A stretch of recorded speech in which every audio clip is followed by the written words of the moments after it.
My grandmother orchestrated every part of my girlhood with surgical precision. I was molded, instructed, stripped of identity, told to wait like property. My mother watched with teary pride. I practiced smiling without joy, obeying without pause. The leather portfolio arrived on my 16th birthday, my contract of ownership. I had trusted them once, believed in safety, but Eleanor's gaze confirmed I was livestock, bred for legacy. At family gatherings, Eleanor paraded me like a prized possession. My mother adjusted my collar with silent resignation. Avoiding my eyes, I stood still, smiled on cue, nodded when told, ants clucked their approval. My hands clenched behind my back, nails digging into skin. When I asked about college, Eleanor scoffed, "Our girls don't need degrees to be valuable." I locked eyes with my mother, nothing. My leather portfolio sat on the mantel like a brand.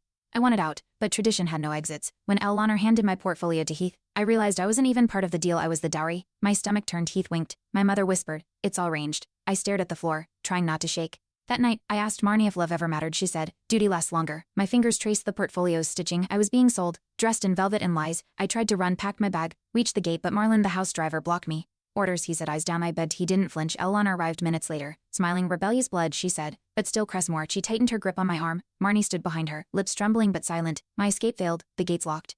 I wasn't a guest in that house, I was a prisoner. Flashback. On my 12th birthday, I caught Eleanor burning a letter from a university addressed to Marnie. "She doesn't need distractions," she said. I didn't understand then, but Marnie's haunted eyes flashed in memory now. I asked her, "Did you ever want to leave?" Her silence screamed. My leather portfolio mocked me from the bookshelf. That was the moment I knew this wasn't legacy. It was generational captivity. The twist shattered everything. Heath confessed he's been promised Cressmore shares if I comply. His loyalty was to Eleanor, not love. I confronted Marnie. Her hands shook. "I thought obedience would protect you," she sobbed. I grabbed the portfolio, ripped the binding seam. Pages fell like ashes. Marnie stared, speechless. I was merchandise and not anymore. That night, I planned again, but not to run.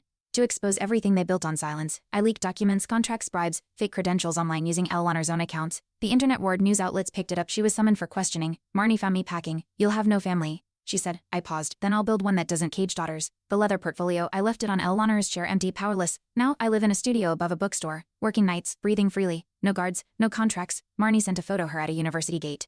"Hand on the railing, maybe someday," she wrote. I smiled. The silence is mine now. And when I walk, I don't carry legacies, I carry groceries, books, my own name. Thanks for watching. Hit subscribe to check out more stories on my channel.